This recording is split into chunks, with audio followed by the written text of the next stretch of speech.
Labdien, godātie VNK servises klienti!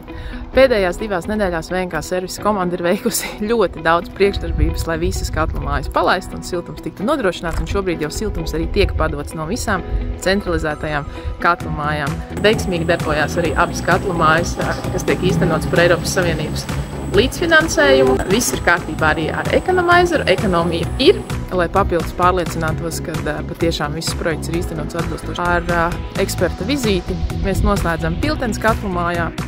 Iesim noskaidrosim, ko viņš saka. Ko mēs tur varam redzēt? Mēs pirmkārt redzam laika prognozi, ka ārā ir plus 13 grādi. Šis ir viens no sarežģītākajiem brīžiem katlu mājai, kad viņai jāstrādā ar mazu jaudu. Mēs pēc visiem rādītājiem redzam, ka viņi strādā ļoti ekonomiski un ļoti kvalitatīvi. Lieliski! Un te mēs arī varam redzēt jau reālo ietaupījumu no atpakaļ saņemtā siltuma jau 2,9 megavati. Tas ir labi.